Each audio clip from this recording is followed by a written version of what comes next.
Hello friends, আসসালামু আলাইকুম everyone.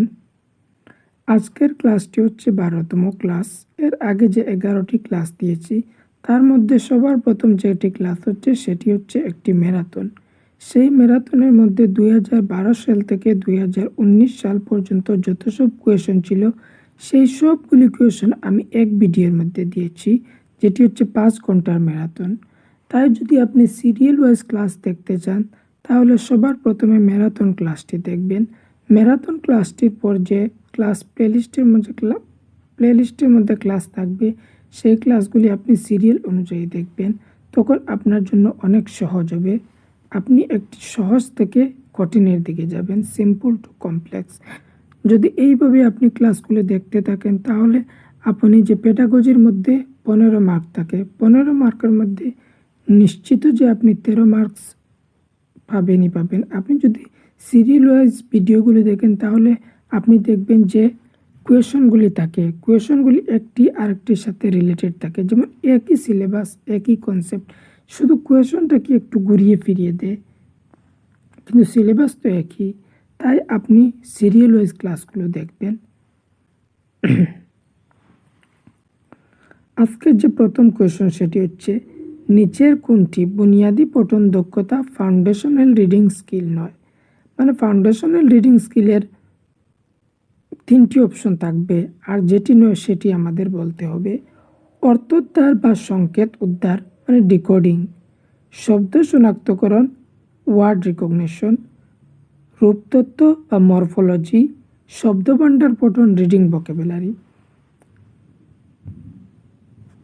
এই 3টি অপশনে শব্দের কথা বলা আছে, কিন্তু মরফোলজির ফাউন্ডেশনাল রিডিং স্কিলের সাথে যুক্ত নয়, যে প্রাইমারি স্টেজের কথা বলা হচ্ছে। একজন শিক্ষক শিক্ষিকা তার শিশু শিক্ষার্থীদের ভাষা অর্জনের জন্য প্রথম বছরগুলিতে নির্দেশ অথবা প্রোৎসাহনের আকারে তাদের যেমন বলা হবে তেমনটি করতে বলেন। এখানে তিনি অনুসরণ করেছেন নিজে করা কৌশল, সামগ্রিক শারীরিক প্রতিক্রিয়া নীতি, টোটাল ফিজিক্যাল রেসপন্স অ্যাপ্রোচ, করে শেখা নীতি, গল্পকথন পদ্ধতি। এই যে টিপিআর এর মধ্যে প্রত্যেক কোয়েশনের মধ্যে আপনি যদি সিরিয়াল ওয়াইজ ক্লাস দেখেন তাহলে দেখবেন অনেকবার এই টিপিআর এর কোয়েশন আসছে। টিপিআর এর প্রত্যেক বছর দেয় টিপিআর এর কোয়েশন। যখন শিক্ষিকা বা শিক্ষক কী করছেন, যেমন বলছেন তুমি হাত তুলো, হাত নামাও, এইভাবে বলছেন, বা রাইমস শেখাচ্ছেন, রাইমস শেখানোর সময় যে হাত দিয়ে পা দিয়ে লাড়ানো হয় বা ডান্স করা হয় সেটা কি? সেটা হচ্ছে টিচার যেইভাবে বলবেন স্টুডেন্টরা সেইভাবে করবে, সেটি হচ্ছে TPR, total physical response approach. ভাষা হচ্ছে এর সামাজিক উপায় বা সোশিয়াল টুল। ব্যাখ্যা ইন্টারপ্রিটেশন, পারস্পরিক ক্রিয়া প্রতিক্রিয়া বা মিথস্ক্রিয়া ইন্টারেকশন, জ্ঞাপন ইন্টিমেশন, হস্তক্ষেপ ইন্টারফারেন্স। ভাষা হচ্ছে সামাজিক উপায় সোশিয়াল টুল, যখন আপনি ইন্টারাকশন করবেন তখন হবে না সামাজিক। পারস্পরিক ক্রিয়া প্রতিক্রিয়া বা মিথস্ক্রিয়া। কোনো পাঠ পড়ে এর অন্তর্গত পুঙ্খানুপুঙ্খতা, স্থান, নাম, দাম, দিনক্ষণ খুঁজে বের করার সামর্থ্য হচ্ছে বৈশ্বিক অনুধাবন গ্লোবাল কম্প্রিহেনশন, স্থানিক অনুধাবন লোকাল কম্প্রিহেনশন, প্রতীয়মানতা নির্ণয়ন ড্রয়িং ইনফারেন্স, পাঠটির ব্যাখ্যাকরণ ইন্টারপ্রিটেশন অফ দি টেক্সট। যখন স্থান, নাম, দাম, দিনক্ষণ এগুলি দেখতেই তো বুঝেছে লোকাল, মানে একটি ফিল হচ্ছে না যে লোকাল লাগছে, তাই এটি কী হবে? Local comprehension.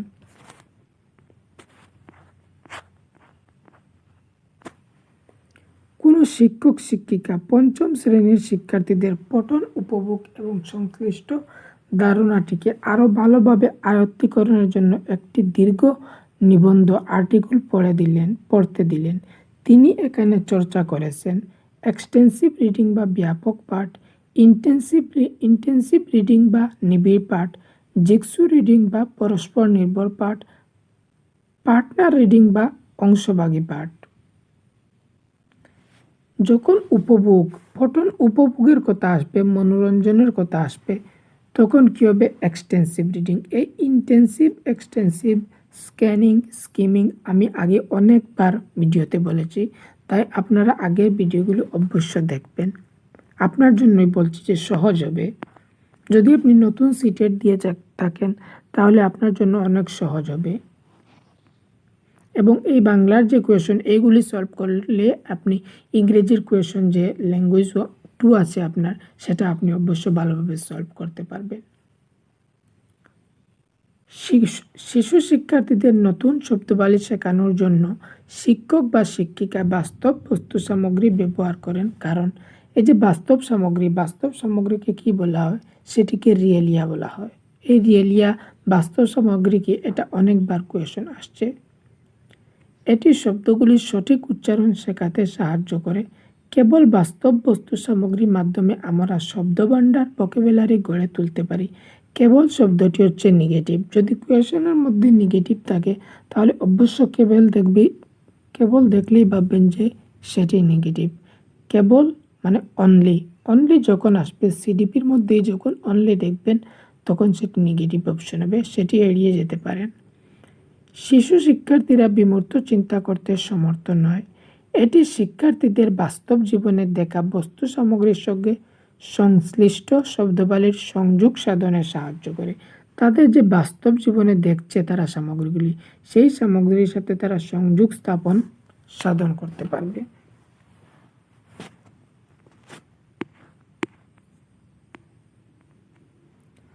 নতুন কোনো ভাষা শিখতে শুরু করার সময় একটি সময় পর্বে শিক্ষার্থী ভাষাটি বুঝতে পারে কিন্তু বলতে পারে না। এই সময় পর্বটিকে বলা হয় বাক প্রবেশ, স্পিচ ইমার্জেন্ট, নীরব সাইলেন্ট, প্রারম্ভিক উৎপাদন, আর্লি প্রোডাকশন, প্রবেশক ইমার্জেন্ট। এই কোয়েশনটি আরেক জায়গায় ছিল। তখন কী ভেবেছিল যে এই যে শিশু বলার সময় একটু সময় নেয়, সেই সময়টাকে কি বলা হয়? তখন সেই সময়টাকে নীরব বা সাইলেন্ট বলা হয়।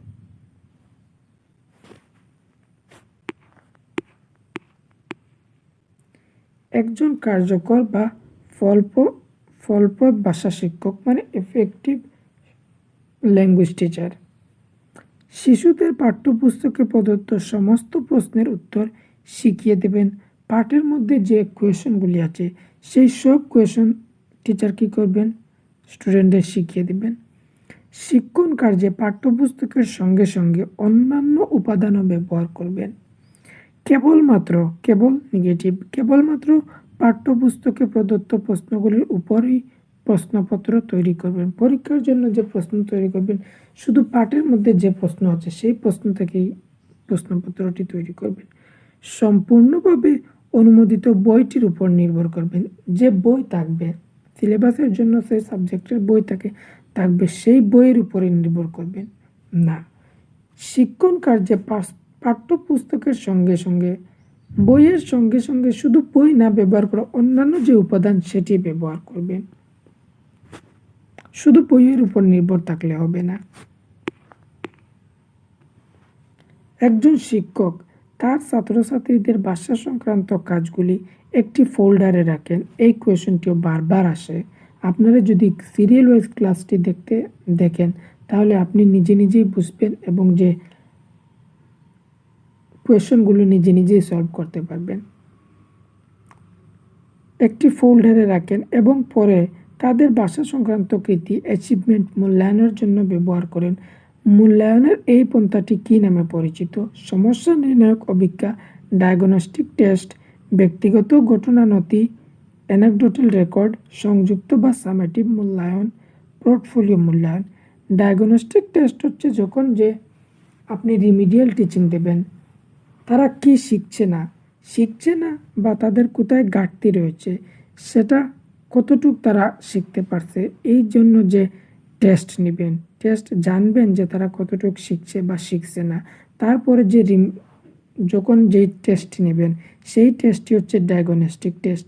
আর ডায়াগনস্টিক টেস্ট হওয়ার পর তো আপনি জানতে পারবেন যে এই জায়গায় তাদের ঘাটতি রয়েছে, তখন আপনি তাদেরকে যে ক্লাস দিবেন সেটি হবে রিমিডিয়াল টিচিং।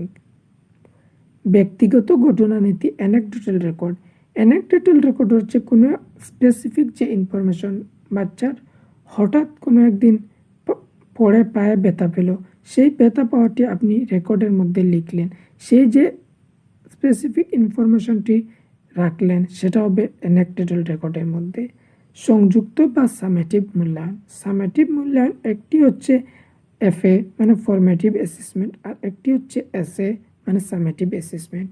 এফের মধ্যে যে ইউনিট টেস্টগুলো থাকে বা অন্যান্য টেস্ট থাকে, সেই টেস্টগুলি এফের মধ্যে ধরা হয় মানে ফরমেটিভ অ্যাসেসমেন্ট।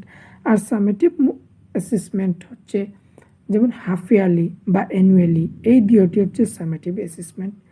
এই যে আপনি একটি ফোল্ডারের মধ্যে রাখবেন, সেখানে আপনি ফটোও রাখতে পারেন, সেই ফোল্ডারটির নাম কি হচ্ছে পোর্টফোলিও মূল্যায়ন।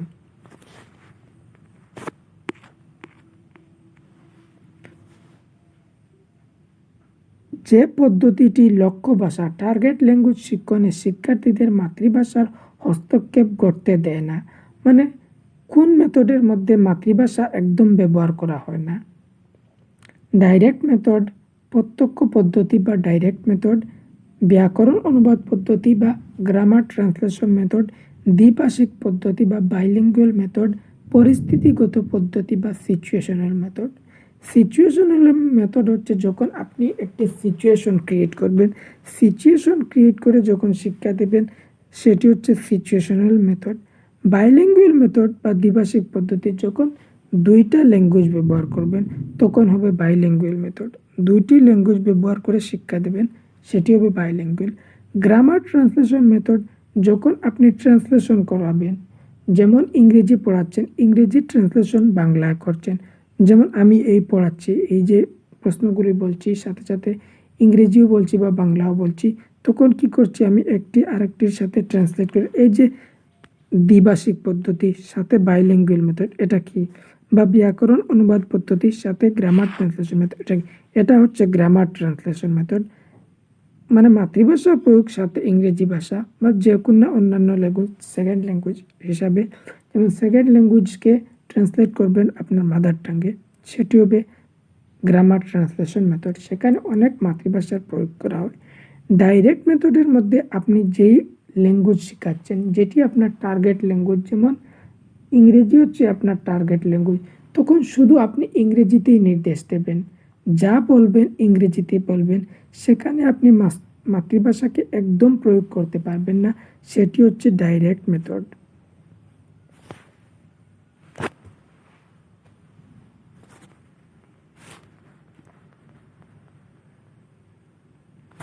নিচের কোনটি অধোগামী বা ঊর্ধ্ব অধঃপন্থা টপ ডাউন অ্যাপ্রোচ ভিত্তিক নয়? এই টপ ডাউন বটম আপ আমি আগে ভিডিওতে বলেছি, যদি ভিডিওগুলো সিরিয়াল ওয়াইজ দেখেন তাহলে এই সবগুলি কোয়েশন আপনি এখন নিজে নিজেই করতে পারবেন। ভাষার অর্থ উদ্ধারের জন্য শিক্ষার্থী তার পূর্ব জ্ঞানকে কাজে লাগায়। পড়া বা শোনার সময় শিক্ষার্থী পরে কি ঘটতে চলেছে তা পূর্বান্নেই অনুমান করে। আলাদা আলাদা শব্দ বা পদগুচ্ছের উপর মনোসংযোগ করে শিক্ষার্থী ভাষা বুঝে। কবিতা এবং গল্প দিয়ে শুরু করার পর শিক্ষার্থী বর্ণমালায় আসে।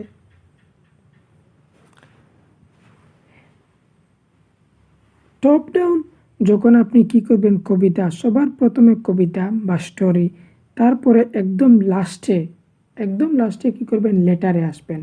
আর যদি সবার প্রথমে লেটার থাকে, তারপরে ওয়ার্ড থাকে, তারপরে সেন্টেন্স থাকে, তারপরে কবিতা থাকে, মানে একদম লাস্টে কবিতা থাকে, তখন হবে বটম আপ। আর টপ ডাউন হচ্ছে কবিতা থেকে শুরু করে, গল্প দিয়ে শুরু করে, সবার লাস্টে কি হয়, বর্ণমালা আসে। এই যে উল্টা আছে সেটি হচ্ছে বটম আপ। তাই বটম আপের আর যে টপ ডাউনের মধ্যে কি কি আসে, অর্থোদ্ধার করে যখন পূর্ব জ্ঞানকে কাজে লাগায় তখন টপ ডাউন হয়। তারা অনুমান করতে পারে, সেটাও টপ ডাউন। আলাদা আলাদা শব্দ বা পদগুচ্ছের উপর মনোসংযোগ করে শিক্ষার্থী বাজা উচিত। যখন আলাদা আলাদা টুকরো করবে তখন সেটা কী হবে, তখন সেটা হয়ে যাবে বটম আপ। এই টপ ডাউনের যে তিনটি অপশন আছে সেটি ভালো করে একবার পড়বেন, কারণ অন্যান্য জায়গায় যে টপ ডাউন বা বটম আপের কথা আছে শুধু এই কথাই আছে, কবিতা এবং গল্প দিয়ে শুরু করা, কিন্তু এই যে তিনটি অপশন সেটা অন্যান্য জায়গায় নাই। তাই এই তিনটি অপশন আপনি ভালোভাবে পড়বেন, টপ ডাউনটি ভালোভাবে বুঝতে পারবেন। নিরাময়মূলক শিক্ষণ রিমিডিয়াল টিচিং। এই যে আগে বলেছি রিমিডিয়াল টিচিং, আপনি ভিডিওটি স্টপ করেন, স্টপ করে দেখেন কি আপনি এই প্রশ্নের উত্তরটি পারছেন।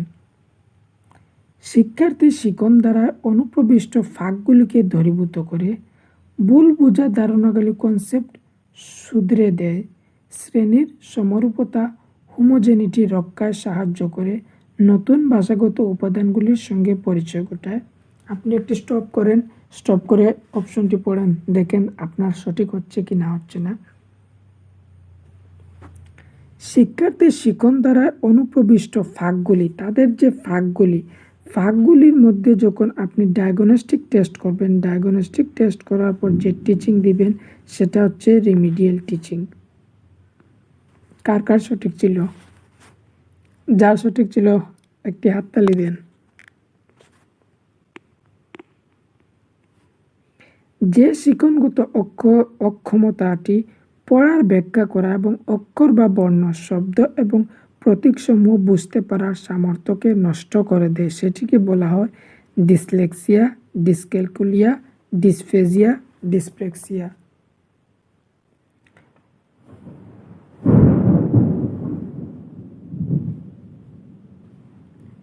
পড়ার যে অসমর্থতা সেটি হচ্ছে ডিসলেক্সিয়া। রিডিংয়ের সাথে যে অসুবিধা ঘটে সেই অসুবিধাটি হচ্ছে ডিসলেক্সিয়া। আর ডিসক্যালকুলিয়া হচ্ছে ম্যাথসের সাথে সম্পর্কিত, যখন ম্যাথস ভুল হবে তখন সেটা হবে ডিসক্যালকুলিয়া। আর ডিসফেজিয়া, যখন ভাষা সম্পর্কিত যে ডিসঅর্ডার আসবে তখন সেটা হবে ডিসফেজিয়া। আর ডিসপ্লেক্সিয়া যেটা হচ্ছে মোটর ডিসঅর্ডার, যখন বোতাম লাগাতে অসুবিধা বোধ করবে বা জুতোর লেস বাঁধতে অসুবিধা বোধ করবে তখন সেটা হবে ডিসপ্লেক্সিয়া। আর এটা যে পড়ার যে বিভ্রান্তি, সেই পড়ার বিভ্রান্তিটি হচ্ছে ডিসলেক্সিয়া।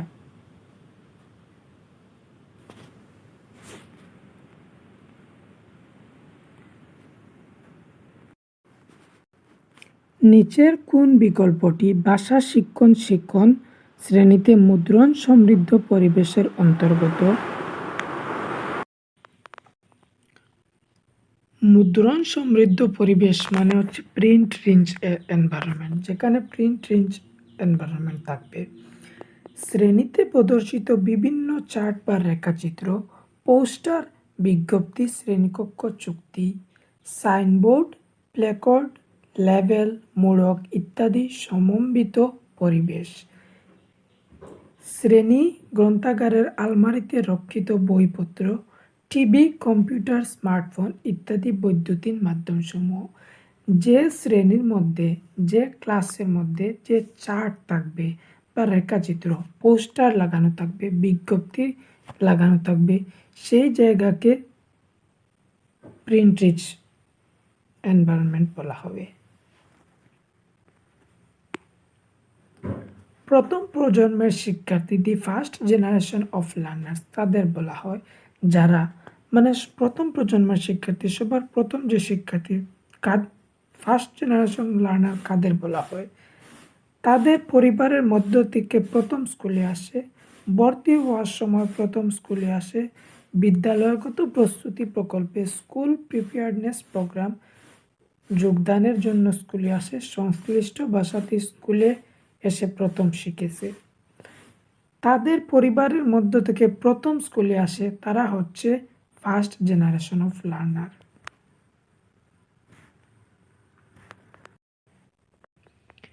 নির্দিষ্ট কোনো কর্ম বা শ্রেণী, কোর্স বা প্রোগ্রাম ইত্যাদির শেষে শিক্ষার্থীরা অর্জিত জ্ঞান, দক্ষতা এবং মনোভঙ্গি বর্ণিত বিবৃতি হচ্ছে শিখন ফল, লার্নিং আউটকামস, শিখন শৈলী, লার্নিং স্টাইল, শিখন স্তর, লার্নিং লেভেল, শিখন অক্ষমতা, লার্নিং ডিসেবিলিটি।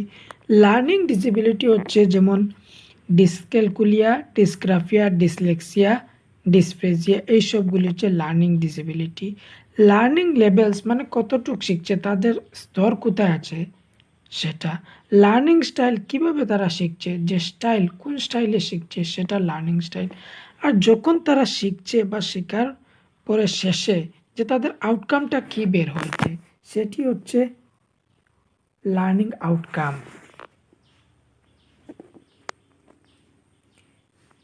একজন শিক্ষক শিক্ষণ কার্যকলাপের মাধ্যমে শিক্ষার্থীদের কর্তব্য এবং লক্ষ্য উভয় ভাষা নিয়ে পরীক্ষা নিরীক্ষা এবং সেগুলি উদ্ভাবন উদ্ভাবনের সুযোগ দিচ্ছেন। শিক্ষক এখানে যেটির প্রতি উপনজর দিচ্ছেন তা হল সার্বিক শারীরিক প্রতিক্রিয়া, টোটাল ফিজিক্যাল রেসপন্স, কর্মদায়িত্ব ভিত্তিক ভাষা শিক্ষণ, টাস্ক বেসড ল্যাঙ্গুয়েজ টিচিং, পাঠ্যপুস্তক ভিত্তিক ভাষা শিক্ষণ, শিক্ষণের অভিধানিক বা শাব্দিক পদ্ধতি, লেক্সিক্যাল অ্যাপ্রোচ অফ টিচিং। শিক্ষক এখানে কি করছেন, তাদের যে কথ্য ভাষা এবং লক্ষ্য উভয় নিয়ে ভাষার পরীক্ষা নিরীক্ষা করছেন এবং উদ্বোধনের সুযোগ দিচ্ছেন। সেখানে কিন্তু টাস্ক বেসড ল্যাঙ্গুয়েজ টিচিংয়ে এইরকম করা হয়। শিক্ষিকা ক্লাস প্রথম এর শিশুদের সঙ্গে খেলছেন। খেলাটিতে শিশুদের হাঁটতে, দৌড়াতে, বসতে, হামাগুড়ি দিতে এবং অন্যান্য কার্যকলাপ করতে বলা হয়েছে। এখানে শিক্ষিকা শিশুদের বিকাশ ঘটাচ্ছেন। স্কুল স্নায়বিক বা অঙ্গ সঞ্চালন দক্ষতা, গ্রস মোটর স্কিল, সূক্ষ্ম ফাইন স্নায়বিক বা অঙ্গ সঞ্চালন দক্ষতা, সার্বিক শারীরিক প্রতিক্রিয়া, টোটাল ফিজিক্যাল রেসপন্স, শারীরিক শিক্ষা কার্যাবলী, ফিজিক্যাল এডুকেশন অ্যাক্টিভিটিস। এখানে একটি কি হচ্ছে gross motor skill. Gross motor skill হচ্ছে বড় বড় মাংসপেশি যেটা ইউজ করবেন, যেমন দৌড়াবেন, হাঁটবেন, হামাগুড়ি দেওয়া বা সাঁতার কাটবেন, তখন হবে গ্রস মোটর স্কিল। আর ফাইন মোটর স্কিল সেটা হবে যখন আপনি লিখবেন বা ক্লে দিয়ে কি করবেন, মাটি দিয়ে কোনো জিনিস তৈরি করবেন বা কি করবেন, যেমন বোতাম লাগাবেন, জুতার লেস বাঁধবেন, তখন আপনার ফাইন মোটর স্কিলটা ডেভেলপড হবে। যখন সাঁতার কাটবেন বা দৌড়াবেন তখন আপনার গ্রস মোটর স্কিলটা ডেভেলপড হবে। মানে বাচ্চাদের কথা বলছি, আপনি তো অনেক বড়। তারপরে হচ্ছে টোটাল ফিজিক্যাল রেসপন্স। যখন তিনি খেলাটিতে শিশুদের হাঁটতে, দৌড়াতে, বসতে, হামাগুড়ি দিতে, অন্যান্য কার্যকলাপ করতে বলা হচ্ছে, মানে শিক্ষিকা বলেছেন, এই বলার জন্য এটা কি হচ্ছে টোটাল ফিজিক্যাল রেসপন্স। কিন্তু আনসার কিতে এখানে গ্রস মোটর স্কিল দ্বিতীয়টি অপশন সঠিক নেওয়া হয়েছিল, কারণ এখানে গ্রস মোটর স্কিলও ডেভেলপড হচ্ছে আর টোটাল ফিজিক্যাল রেসপন্স দ্বিতীয় অপশনই সঠিক। এখানে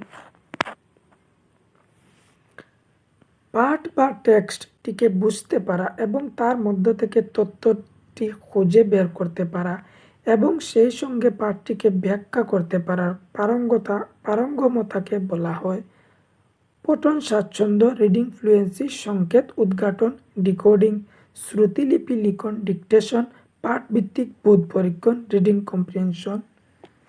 যখন আপনি একটি প্যাসেজ সলভ করেন তখন কি করেন, রিডিং কম্প্রিহেনশন, তথ্য থেকে আনসারটি খুঁজে বের করেন, সেটাকে রিডিং কম্প্রিহেনশন।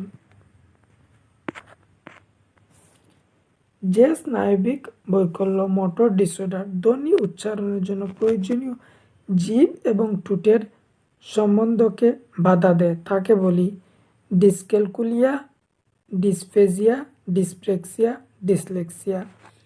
ডিসক্যালকুলিয়া হচ্ছে ম্যাথসের সাথে সম্পর্কিত, ডিসফেজিয়া হচ্ছে ভাষার সাথে সম্পর্কিত, আর ডিসলেক্সিয়া হচ্ছে পড়ার সাথে, রিডিং ডিসঅর্ডার। যেমন বাচ্চা এ বিকে ডি বলে, ডিকে বি বলে, এইটা এই অপশনটিতে আনসার কিতে ডিসপ্লেক্সিয়া নেওয়া হয়েছে।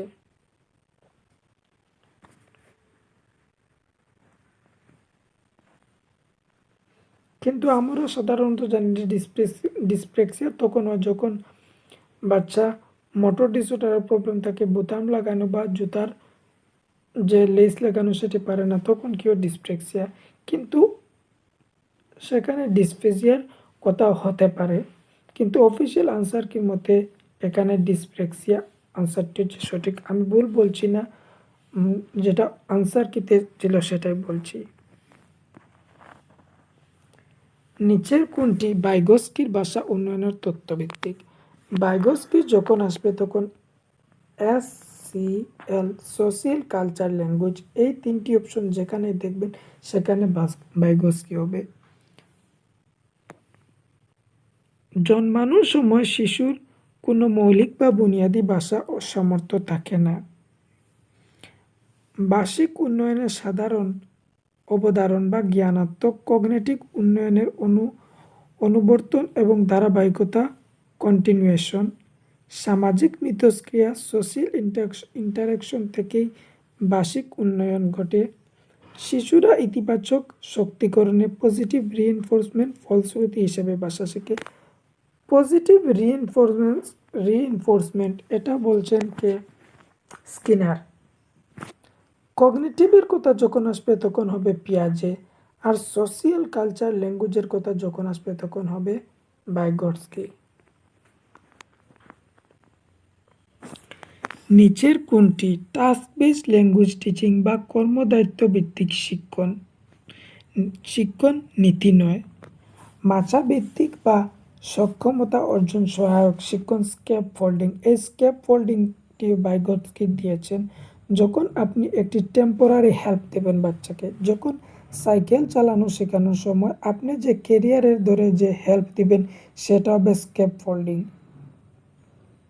বা যেমন ধরুন আমি এখন বাংলা, আপনি বাংলা পারেন, কিন্তু আপনি যেমন ধরুন বাংলা 15টির মধ্যে 10টি কোয়েশ্চন পারেন, তখন আমি কি করছি, আমার পড়ানোর থেকে আপনি আরও 2টি পারতে পারলেন, যেমন ধরুন আচ্ছা এক কথাই যেমন 12টি, তখন যে আমি যে হেল্প যেটা দিলাম সেটা কি করলাম, সেটা স্ক্যাপ ফোল্ডিং করলাম।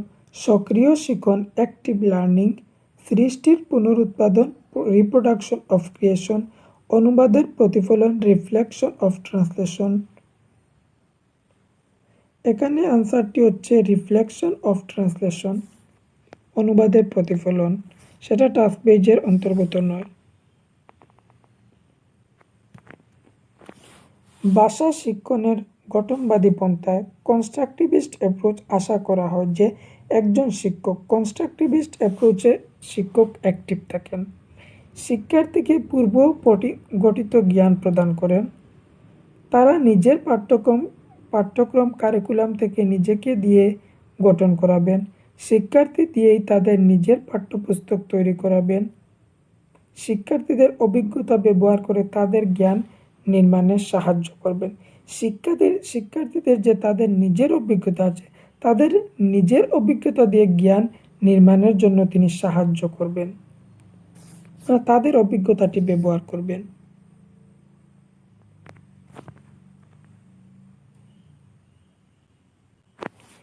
নিরাময়মূলক শিক্ষণ রিমিডিয়াল টিচিং হচ্ছে একটি প্রণালীবদ্ধ প্রক্রিয়া যেখানে শিক্ষক প্রথমে শিক্ষার্থীদের সামগ্রীগুলিকে নিরূপণ করেন এবং তারপর যথোপযুক্ত পদ্ধতি প্রয়োগ করেন।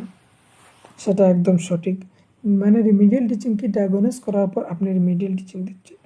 নিরাময় পদ্ধতি প্রয়োগের আগে একজন শিক্ষক উচিত শিক্ষার্থীদের শক্তিমত্তা এবং দুর্বলতা একাগুলিকে ভালোভাবে বুঝে নেওয়া। মানে প্রথমে কী করবেন, ডায়াগনোস করবেন প্রথমে, তারপরে রিমিডিয়াল টিচিং দেবেন।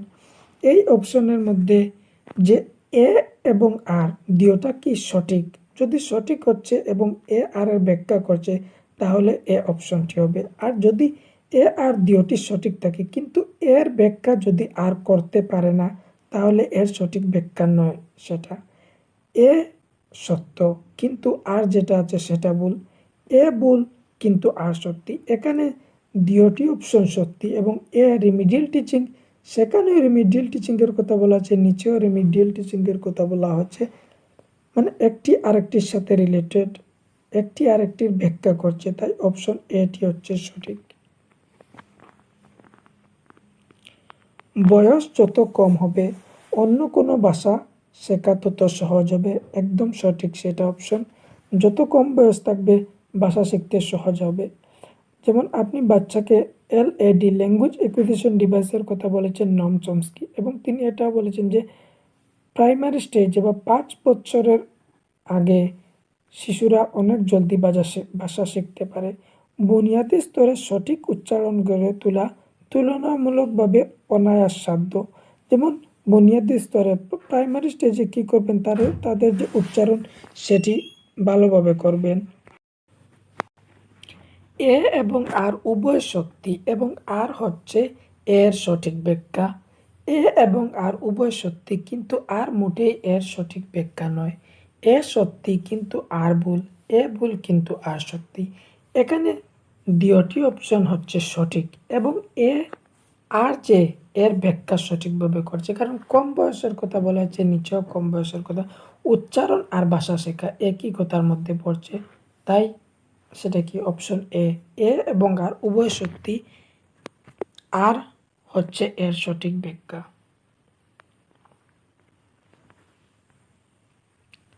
মান্য বা প্রমিত ব্যাকরণ শিখতে শুরু করার সময় শিশুদের প্রবণতা থাকে অতি সাধারণীকরণ, ওভার জেনারেলাইজ করার দিকে। এ কারণ ওভার জেনারেলাইজ, যেমন একটি বাচ্চাকে পাস্ট ফর্ম শেখাচ্ছেন, যেমন ইডি ব্যবহার করবে, সেই ইডিকে বাচ্চা আরেকটি শব্দ বলার সময় তখন কি করবে, সে এই ইডি ব্যবহার করবে। যেমন গর সাথে সে কি বলবে, পাস্টের ফর্মে যেমন ইডি ব্যবহার করবে, গোড। এইভাবে এই যে ইডি ব্যবহার করবে সেটা হচ্ছে ওভার জেনারেলাইজ। তারা ভাষার নিয়মগুলি নির্ভুলভাবে শেখার জন্য সচেতন থাকে। তারা মনে করে ব্যাকরণ, বাক্য গঠনের সাধারণ নিয়মগুলি সব রকম পরিস্থিতিতে প্রয়োগ করা যায়। তারা সেই ভাষার স্বাচ্ছন্দ্য বা অনর্গল ফ্লুয়েন্ট হবার জন্য ব্যাকরণটিকে ব্যবহার করে। তারা ভাষার প্রাথমিক নিয়মগুলি তাদের মা বাবার কাছ থেকে শেখে। এই যে তারা যে ওভার জেনারেলাইজ করে, যে ইডি বারবার, এই নিয়মগুলি সব পরিস্থিতিতে প্রয়োগ করে, সেটা হচ্ছে ওভার জেনারেলাইজ। কোনো পাঠ টেক্সট থেকে তথ্যবালী নিষ্কাশন করা এবং আক্ষরিকতার স্বরের ঊর্ধ্বে নিজের ব্যাখ্যা তৈরি করতে পারা। নিজের যে ব্যাখ্যা তৈরি করবেন সেটা কি, প্রিডিক্টিং, কম্পেয়ারিং, স্কিমিং, ইনফারিং। নিজের যে কোনো একটি পাঠ থেকে নিজের যে ব্যাখ্যা তৈরি করবে সেটা হবে ইনফারিং তৈরি করবেন। আর স্কিমিং হচ্ছে জিস্ট, যখন আপনি কোনো কিছু পড়ছেন সাধারণ আইডিয়ার জন্য, জাস্ট জিস্ট পড়ছেন, তখন আপনি স্কিমিং করছেন। এই skimming, scanning, intensive reading, extensive reading আমি অনেকবার বলেছি। আপনি কি করবেন, ভিডিওগুলো দেখবেন, যখন একটি সিরিয়াল অনুযায়ী দেখবেন, তখন কোনো অপশনের ব্যাখ্যা আগের ভিডিওতে বলেছি এইভাবে আছে। যদি আমি আশা করছি যে ইউটিউবে 2012 সাল থেকে 2024-এর মতো, আশা কেন, আমি সঠিকই বলছি, 2024 পর্যন্ত কেউ ইকুয়েশন আপলোড করে না এইভাবে সিরিয়াল ওয়াইজ। তাই যদি আপনারা সিরিয়াল ওয়াইজ ক্লাস দেখেন তাহলে আপনার জন্য অনেক সহজ হবে। 15তে নিশ্চিত 14 মার্ক আপনি করতে পারবেন পেডাগজির মধ্যে।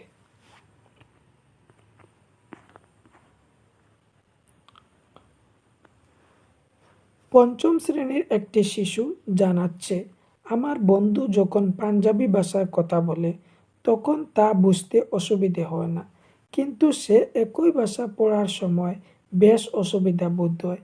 এখানে শিশুটি নিজের মূল্যায়ন করতে গিয়ে যা করেছে তা হলো assessment of learning, assessment for learning, assessment as learning, assessment in learning. Assessment of learning হচ্ছে সামেটিভ অ্যাসেসমেন্ট, যেমন হাফ ইয়ারলি বা অ্যানুয়ালি। এই যে দিওটি সেটি হচ্ছে অ্যাসেসমেন্ট অফ লার্নিং, একদম শেষে করা হবে। যে কোনো জিনিস করছেন তার শেষে যেটি করবেন সেটি হবে assessment of. Half yearly, annually, সেটা হচ্ছে assessment of learning. Assessment for learning হচ্ছে, যেমন আপনি ইউনিট টেস্ট লন, ফরমেটিভ অ্যাসেসমেন্ট, ফর আর ফরমেটিভ। যখন ফরমেটিভের কথা আসবে, ইউনিট টেস্ট বা অন্যান্য যে টেস্টগুলি চলাকালীন যে টেস্ট করবেন তখন সেটা হবে অ্যাসেসমেন্ট ফর লার্নিং। আর অ্যাসেসমেন্ট এজ লার্নিং যখন নিজের কথা, মানে নিজের পরীক্ষা করবেন তখন অ্যাসেসমেন্ট, বা কোনো জায়গায় পিয়ারদের, এখানে যদি পিয়ার অ্যাসেসমেন্ট সেটাও সঠিক হতো।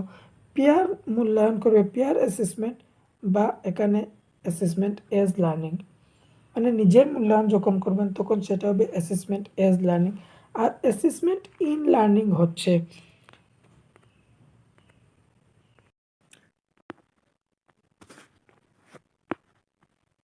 ডায়াগনস্টিক টেস্ট, বা আছে না রিমিডিয়াল টিচিং। এই ডায়াগনস্টিক টেস্ট, রিমিডিয়াল টিচিং হচ্ছে অ্যাসেসমেন্ট ইন লার্নিং। আমি আবার বলছি, অফ হচ্ছে summative assessment, F for formative assessment. F যখন পিয়ারের কথা আসবে বা নিজের মূল্যায়ন করবে তখন এফ। আরেকটি কোয়েশন আমাদের যেমন ফ্রেন্ডসরা ইভলিউশন করছে বা অ্যাসেসমেন্ট করছে তখন সেটা হবে পিয়ার অ্যাসেসমেন্ট। আর ইন যখন ডায়াগনস্টিক বা রিমিডিয়াল টিচিংয়ের কথা হবে তখন হবে ইন।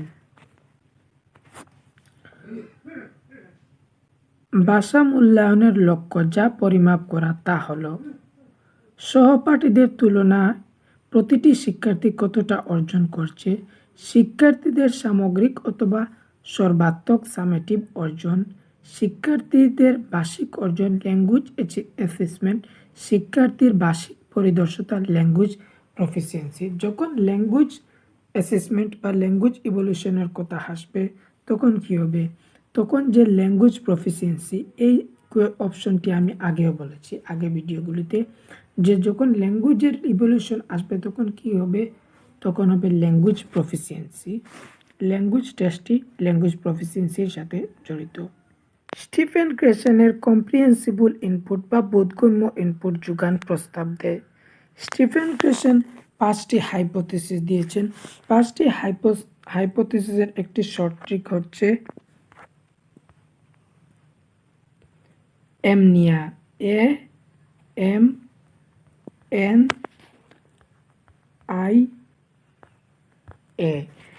যে তিনি 5টি হাইপোথিসিস দিয়েছেন সেটির নাম হচ্ছে এমনিয়া, মানে এটি শর্ট ট্রিক।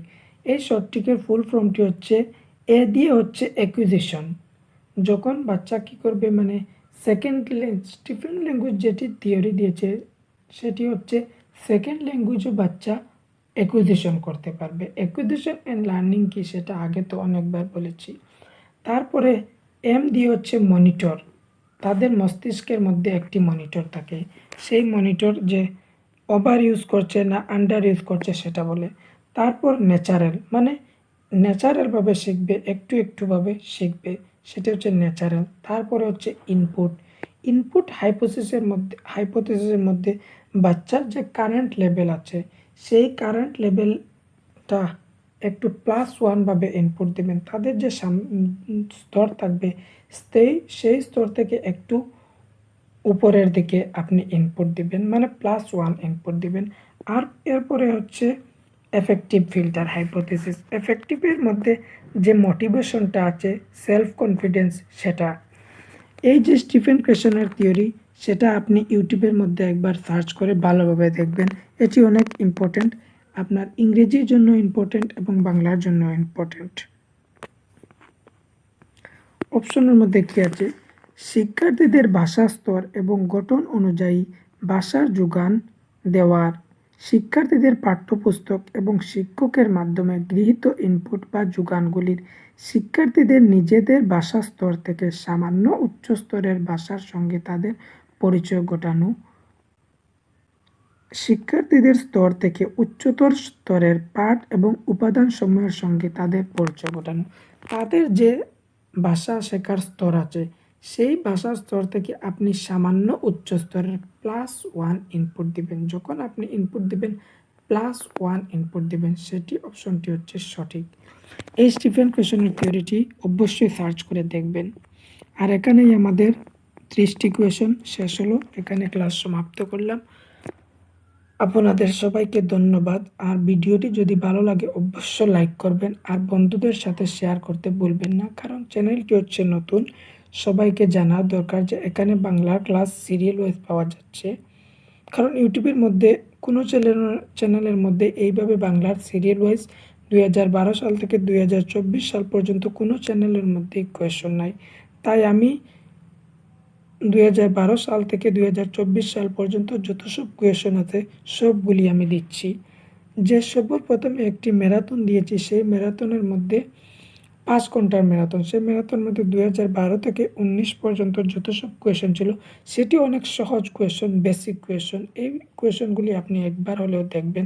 তারপরে যে সিরিয়াল ওয়াইজ ক্লাস আছে সেই ক্লাসগুলি দেখবেন। আপনাদের সবাইকে ধন্যবাদ। আবারও অবশ্যই শেয়ার করতে ভুলবেন না। আর যদি ভালো লাগে যদি ভালো লাগে তাহলে লাইক করবেন, কিন্তু মতামতটি জানাবেন। কমেন্টের মধ্যে যে আমার ক্লাসগুলি কিভাবে হচ্ছে ফিডব্যাকটি দিবেন, কারণ এটি আমার প্রথম সিরিজ। আমি সবার প্রথমই ইউটিউবের মধ্যে বা সিটেটের জন্য প্রথম ক্লাস করছি বা করাচ্ছি। So thank you.